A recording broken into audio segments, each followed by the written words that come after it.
Hello, Steve at 39. I don't think this is going to be a long video. It's just a little bit of a told you so, basically. Um,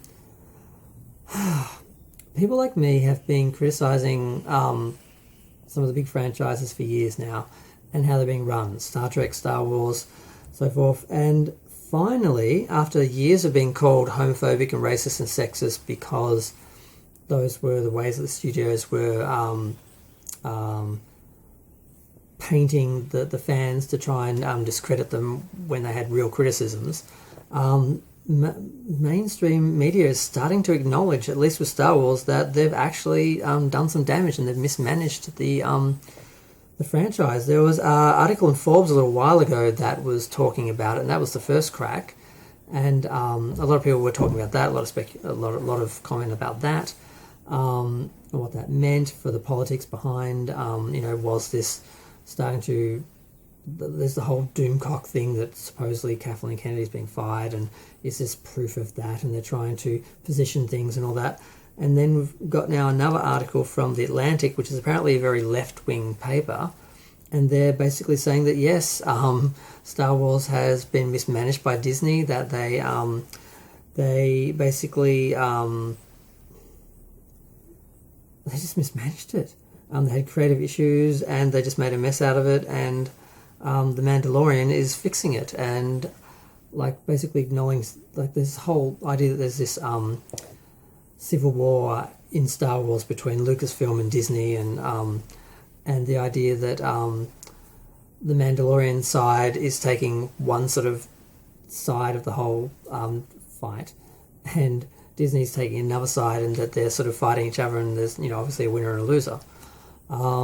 That's been something that Doomcock and people like that have been saying for a while, and there does seem to be some proof of that, but Kathleen Kennedy's been fired like 5 times and she's still there, and people are saying she's not going anywhere, and I'm like, I don't think she is. But yeah, Doomcock and that insists, it just keeps on bringing out the same stories. But at least now the mainstream media is actually acknowledging that it's an issue, that Star Wars is not a happy place. Galaxy Far, Far Away is not a happy place. But, and then there's the whole, and they don't name Kathleen Kennedy, but they sort of comment on the fact that they comment on the fact that they removed Cara Dune's, the actress who played her, and that they were sort of undermining and undoing what The Mandalorian was doing well. And it's just interesting when you've been saying the same thing as the mainstream media now is saying, but all of a sudden now it's true, now it's okay to say it. But when you were saying it, you were racist, and not so much me, because I haven't gotten much criticism because I'm a very small channel. I only get a few comments here and there, but I do get the odd comment like that. Whereas people like Geeks and Gamers and Midnight's Edge and Clownfish Media TV and all that, those people have been saying it a lot, and they've gotten a lot of criticism. And these people may be racist, homophobic, sexist, white supremacist Nazis. They could well be those people, like they're being accused of. But that doesn't make them wrong about what they're saying about Star Wars. That's the annoying thing. I still watch these people because, in some ways, if you can sort of ignore the bias, they're a good source of information because they just live and breathe this stuff. But a lot of them, in my humble opinion, are, yes, racist, homophobic, Nazi, white supremacist, right-wing freaks. And I didn't realise that when I first started watching them. And then I still sort of am watching them because I've sort of gotten used to it, and it's like I can just sort of read right through it and just get the information I need without really being sucked into their drama and their hate and all that. But it would be nice to have some YouTubers to listen to who aren't racist, homophobic, sexist, Nazi, white supremacist freaks.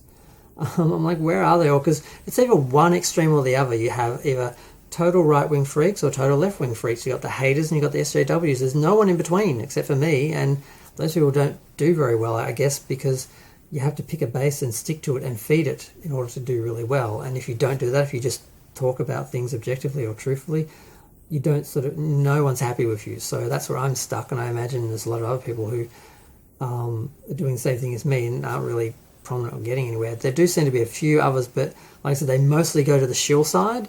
So I'm less offended by them and their politics. Like, they don't bother me so much, but what they're saying about Star Wars and Star Trek is usually wrong. They're usually saying just what the studio wants them to say. That it's the best thing ever. It's the greatest thing ever. And anyone who says different is one of those people. So it's like, you just can't win. So, but yeah, it's just nice to have a little moment of, the mainstream media is acknowledging what I and other people have been saying for literally years. So that's good. I just wanted to take a little moment of, I told you so, world. I told you so.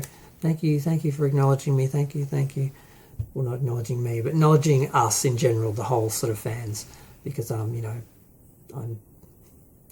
not Geeks and Gamers, I'm not Midnight's Edge, I'm not Clownfish Media, I don't have that sort of following, but I'm going to go. Feel free to share, like, comment, and subscribe, maybe you can get me there.